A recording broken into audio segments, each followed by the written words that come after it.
Hello student, स्वागत है आपका हमारे यूट्यूब चैनल अभी रॉय पीसीएम क्लासेस स्टूडेंट। आज के नई वीडियो के साथ आज जो हम पढ़ने वाले हैं क्लास 12 की फिजिक्स। और देखिए क्लास 12 की फिजिक्स में हमारा जो चैप्टर चल रहा है, 6वां चैप्टर चल रहा था, यानी कि प्रेरण वाला है, विद्युत चुम्बकीय प्रेरण। ठीक है नहीं? तो देखिए इसमें हम देख रहे थे फैराडे के नियम के बारे में। तो फैराडे के नियम हमने देख लिए थे, दोनों नियम थे। ठीक है नहीं? दो नियम थे हमने। ठीक है नहीं? अब देखिए इस दूसरे नियम में आपने देखा था कि माइनस चिन्ह आ रहा था। ये माइनस चिन्ह क्यों आ रहा था? ये माइनस चिन्ह का मतलब क्या है? आज हम इस वीडियो में जो देखने वाले हैं वो देखने वाले हैं लेंज का नियम। और लेंज का नियम पूछ लिया जाता है, याद कर लेना। ये नियम जो है, जैसे आपका लेंज का नियम हो गया, लॉरेंज बल वगैरह, किरचॉफ का नियम हो गया, गॉस का प्रमेय हो गया, एम्पियर का जो नियम होता है, एम्पियर का परपथीय नियम, ये जो तुम्हारे हैं ये सारे के सारे नियम पूछे जाते हैं, बहुत ज्यादा इंपोर्टेंट है। और इनका वीडियो मैंने बना रखा है, आप जाकर के देख लीजिए। ठीक है नहीं? तो हम देखेंगे कि माइनस आया क्यों, इसका मतलब क्या है, वो हम यहाँ पर देखने वाले हैं। ठीक है नहीं? तो चलिए वीडियो को स्टार्ट करते हैं। उससे पहले स्टूडेंट, यदि आप हमारे चैनल पर नए हैं तो चैनल को सब्सक्राइब कर लीजिए, बेल आइकन को प्रेस करके ऑल पे क्लिक कर दीजिए ताकि आने वाले वीडियो की नोटिफिकेशन आपको मिलती रहे। चलते हैं वीडियो को स्टार्ट करते हैं। चलिए स्टूडेंट, बात करते हैं हम यहाँ पर लेंज के नियम की। और लेंज का नियम क्या था? देखिए फैराडे के उसमें जो माइनस चिन्ह आता है उससे संबंधित लेंज ने अपना एक नियम बताया था कि उन्होंने कहा था कि यानी कि ये धारा की डायरेक्शन के संबंध में उन्होंने दिया था कि धारा की डायरेक्शन क्या होगी, और उसके संबंध में उन्होंने माइनस का एक चिन्ह दे दिया था। और उन्होंने बताया था कि अब आपका नियम सही है, यानी कि इसमें एक माइनस चिन्ह लगाइए, क्योंकि वहां पर ई बराबर जो होता है माइनस का n del phi upon del t होता है, माइनस का चिन्ह आता है। ठीक है नहीं? वो लेंज के नियम से आता है। किससे आता है? लेंज के नियम। जो लेंज का नियम है क्या चीज, समझिए।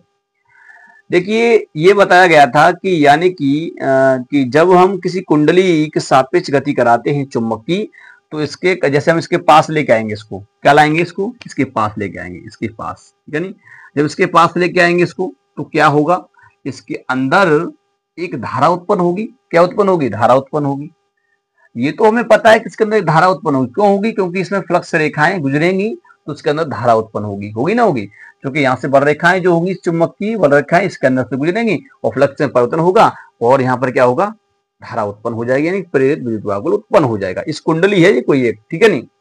ऐसे यहाँ पर अगर देखेंगे, अगर मैं इसको विपरीत डायरेक्शन में ले जाऊंगा ऐसे करके, तो विपरीत डायरेक्शन में पीछे ले जाऊंगा, फिर भी क्या होगा, फ्लक्स में परिवर्तन होगा, यानी कि फ्लक्स में परिवर्तन घटेगा, यानी कि बल रेखाएं घटेगी, फिर भी इसमें क्या होगा, प्रेरित विद्युत वाहक उत्पन्न होगा। होगा नहीं होगा? ऐसे अगर इसको देखिए, अगर मैं इसका एस सरा लेके आता हूं उसके पास, तो जब इसका एस सरा इसके पास लेके जाता हूं, फिर भी क्या होता है, इसके अंदर एक चुंबकीय क्षेत्र फ्लक्स में परिवर्तन होता है, जिससे प्रेरित विद्युत वाहक उत्पन्न हो जाता है। ऐसे ही मैं इसको विपरीत डायरेक्शन में लेके आऊंगा, फिर जैसे मैं इसको पीछे लेके आऊंगा, तो क्या होगा, इसके अंदर भी एक प्रेरित विद्युत वाहक उत्पन्न हो जाता है।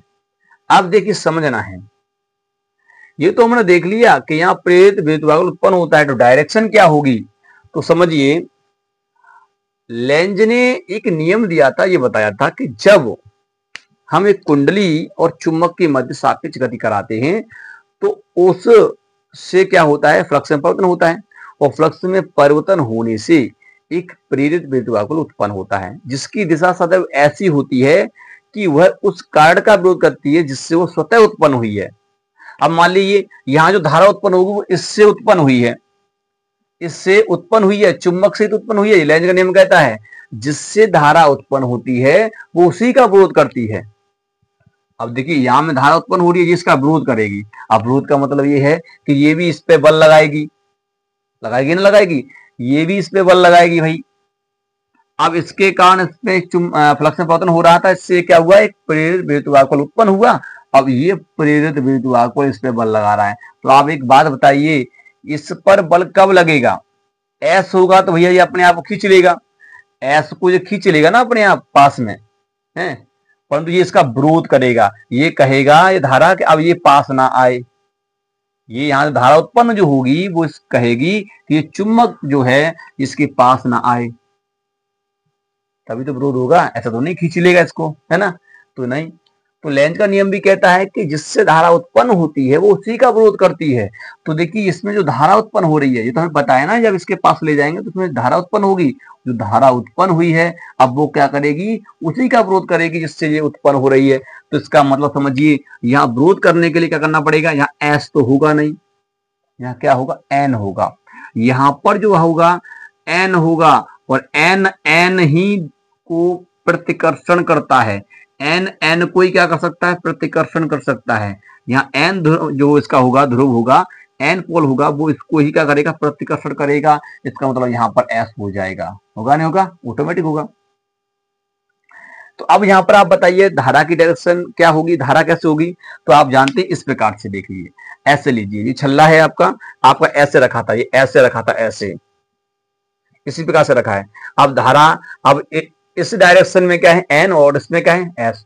आपको पता है सीधे हाथ का नियम, उंगली कर दी इस प्रकार से करोगे तो अभी तो एन आएगा इधर, अंगूठा जिस डायरेक्शन में होगा वहां एन होता है, तो आप ऐसे घुमाएंगे तो एन इस डायरेक्शन में। तो इसका मतलब ये है कि इसमें जो धारा होगी वो ऐसे करके होगी, ऐसे करके प्रवाहित होगी।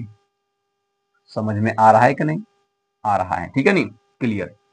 तो यहां तो समझ में आया कि जिसने विरोध किया इस कारण से यहाँ पर धारा इस प्रकार से आएगी, धारा की डायरेक्शन ऐसे होगी, ये धारा की डायरेक्शन होगी।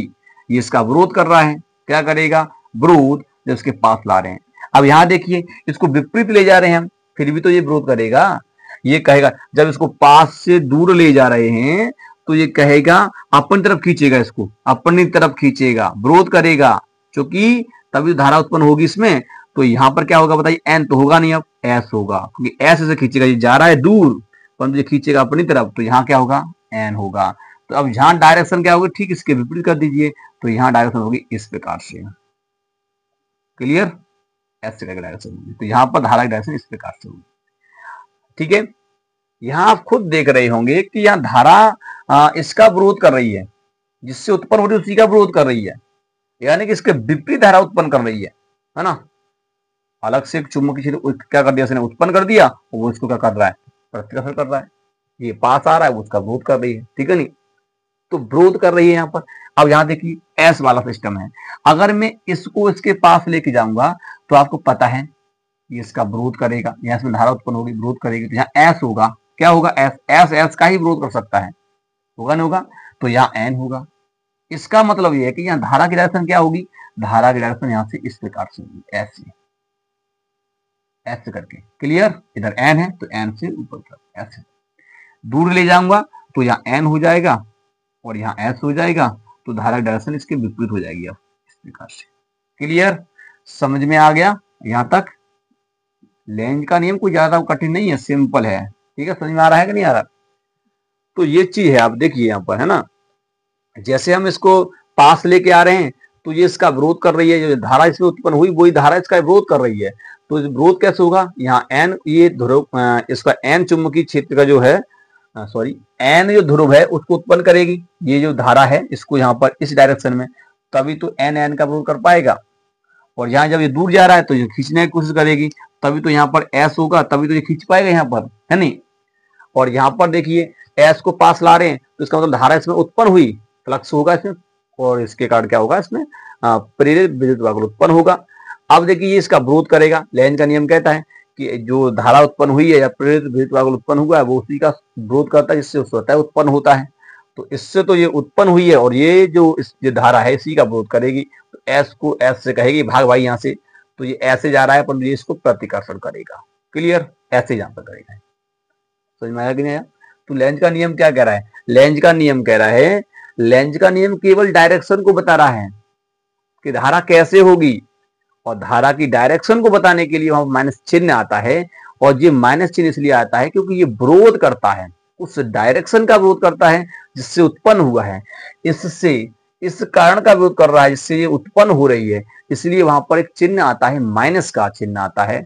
ऐसा नहीं कि नेगेटिव वैल्यू है, वो नेगेटिव वैल्यू नहीं है, वो केवल डायरेक्शन के लिए होता है, क्लियर, समझ में आया कि नहीं। तो स्टूडेंट उम्मीद करते हैं समझ में आया होगा कि लेंज का नियम क्या होता है। चलिए अब मैं लेंज का नियम यहाँ पर आपको लिखवा देता हूं, चलिए आप उसको नोट कर लीजिए, मैं यहाँ पर लिख दूंगा, ठीक है। चलिए स्टूडेंट अब आप इसको नोट कर लीजिए, क्या लिखा है, किसी कुंडली में उत्पन्न प्रेरित धारा की दिशा सदैव उस कारण का विरोध करती है जिससे वह स्वयं उत्पन्न हुई है, तो इस नियम को ही लेंज का नियम कहते हैं, क्लियर। जो इसमें धारा उत्पन्न हुई है वो उस कारण का विरोध करती है जिससे वह स्वतः उत्पन्न हुई है। इस धारा की दिशा ऐसी होती है कि उस कारण का विरोध करती है जिससे वो स्वतः उत्पन्न हुई है। ठीक है, तो ये क्या है, इसके चित्र वगैरह है, आप बनाना चाहो तो बना सकते हैं, और ये इसका नियम होता है। ये नियम आपका पूछा जाता है। अच्छा, एक चीज और पूछा जाता है कि यह नियम किस पर आधारित होता है, तो आप नोट पॉइंट में डाल लेंगे। नोट पॉइंट में क्या डालना है, नोट पॉइंट में आप डाल लेंगे कि यह नियम ऊर्जा संरक्षण पर आधारित है। ऊर्जा संरक्षण ऊर्जा संरक्षण पर आधारित है। क्लियर। ऊर्जा संरक्षण के सिद्धांत पर कार्य करता है क्योंकि इसमें ऊर्जा संरक्षित रहती है। ठीक है नहीं, ऊर्जा क्या रहती है, संरक्षित रहती है। जो इसने ऊर्जा दी वो इसमें क्या है, धारा के रूप में दिखाई दी। किसके रूप में दिखाई दी, धारा के रूप में। ठीक है नहीं, इसका इसने विरोध किया।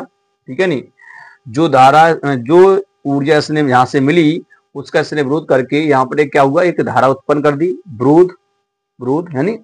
तो जो यह नियम क्या है, इसमें देखिए ऊर्जा क्या है, संरक्षित रही है। क्या रही है, संरक्षित। यहाँ पर हमने यांत्रिक ऊर्जा को विद्युत ऊर्जा में बदल दिया क्योंकि इसको हमने गति कराया और गति करा करके क्या बदल गया, धारा में क्या होगा, कन्वर्ट हो गया। तो ऊर्जा तो यहाँ संरक्षित रही ना, क्योंकि जिसकी यांत्रिक ऊर्जा कैसे चली गई, विद्युत ऊर्जा में बदल गई। तो इस कुंडली में विद्युत ऊर्जा में इसका क्या हुआ, कन्वर्ट हुआ है। तो यहाँ ऊर्जा कैसी रही है, संरक्षित रही है। तो यह नियम ऊर्जा संरक्षण पर आधारित है। ऊर्जा संरक्षण के नियम पर ही आधारित है। क्लियर। इसमें ऊर्जा संरक्षित रहती है, ऊर्जा नष्ट नहीं होती है। ठीक है नहीं, बस केवल रूप बदल जाता है। यांत्रिक कार्य विद्युत ऊर्जा में, जैसे मान लीजिए एक बल्ब होता है नहीं, प्रकाश देता है।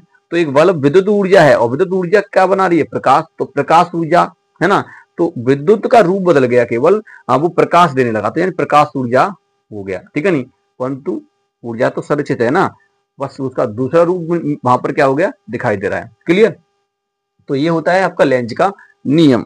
तो स्टूडेंट उम्मीद करते हैं वो समझ में आ गया होगा, और ये आपको पता होना चाहिए। कहता है कि यानी कि यह नियम किस पे आधारित है, तो बता देंगे आप किस पर आधारित है, ऊर्जा संरक्षण के नियम पर आधारित है। ठीक है, इस प्रकार से अब समझ में आया आपको कि माइनस चिन्ह कहां से आया था। वो माइनस चिन्ह जो आया था, जो मैंने आपको बताया था कि ई बराबर जो माइनस आता है एन और del phi upon del t जो आता है वो यहीं से आता है। ये माइनस चिन्ह ये दिखाता है कि विरोध कर रहा है, फ्लक्स के परिवर्तन का विरोध कर रहा है। ठीक है नहीं, तभी प्रेरित विद्युत उत्पन्न हो रहा है और इसकी डायरेक्शन जो है, दिशा, वो उस कार्ड का विरोध करेगी जिससे उत्पन्न हो रही है, इसलिए यह माइनस चिन्ह आया। क्लियर। उम्मीद करते हैं समझ में आ गया होगा। ठीक है, देखिए ये होता है। अच्छा, इस नियम को हम दूसरे नाम से भी जानते हैं, क्या, ल्यूमैन का नियम। किसके नाम से, ल्यूमैन। आप लिख सकते हैं किसके नाम से जानते हैं, ल्यूमैन के नियम से। ल्यूमैन का नियम, इसे ही कहते हैं हम। ये ल्यूमैन का नियम भी इसको हम कहते हैं, क्या कहते हैं, ल्यूमैन का नियम भी कहते हैं। क्लियर। उम्मीद करते हैं समझ में आ गया होगा। तो चलिए, यदि आपको ये वीडियो पसंद आया स्टूडेंट, तो आप क्या कीजिए, एक बार इसको लाइक कर दीजिए, चैनल को सब्सक्राइब करके बेल आइकन को प्रेस भी कर दीजिए, ताकि आने वाले ऐसे ही वीडियो को नोटिफिकेशन आपको मिलते रहे। मिलेंगे नेक्स्ट वीडियो में, तब तक के लिए जय हिंद।